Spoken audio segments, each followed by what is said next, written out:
I want to come on here and talk about this story that's coming out of Georgia, where you have these two individuals right here whose names are Dwight Broom Palmer and La Rosa Maria Walker Asakir. I guess that's how you pronounce her last name. And these two are high school basketball coaches, and they were charged with the murder of one of their players. Let's get into it.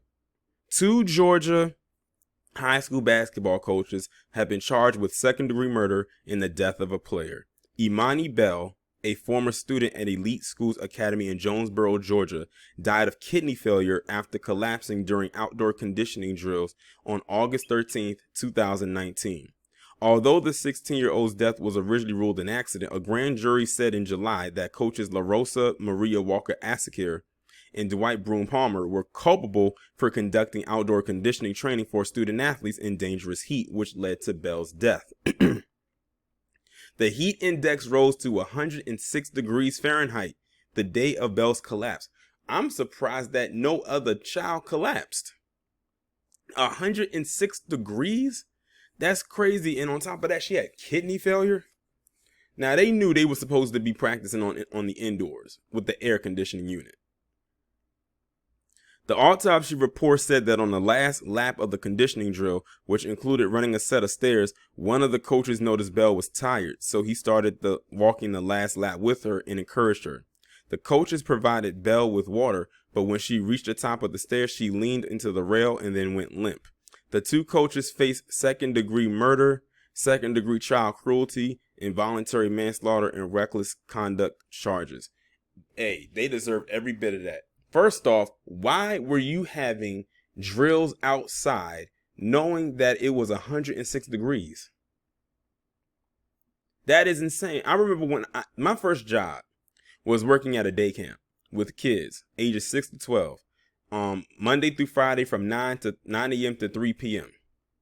And as we all know, it's the summertime. It started like the week after they got out of school, which was in June, like maybe the third week of June, and ran to the week before or 2 weeks before their school got started, which was in August.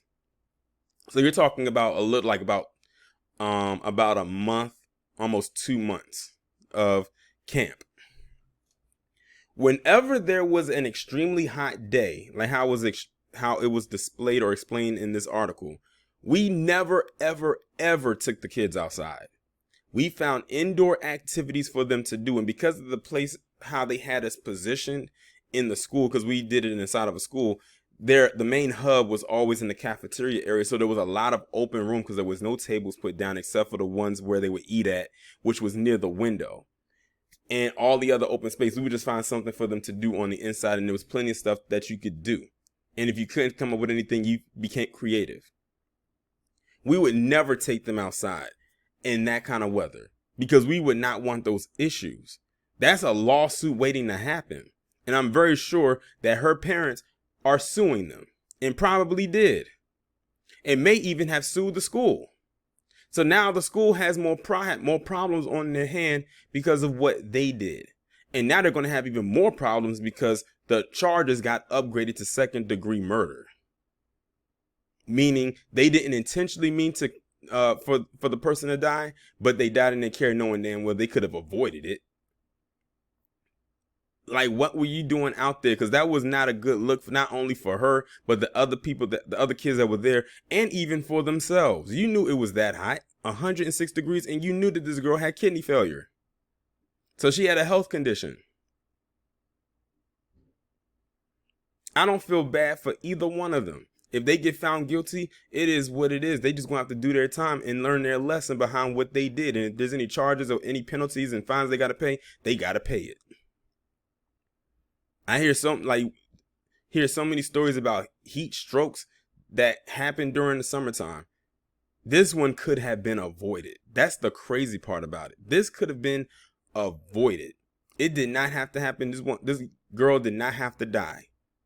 But because of their own negligence and ego, apparently, and ignorance and stupidity, she's no longer here. She was only 16. Y'all let me know what y'all think about this down in the comments.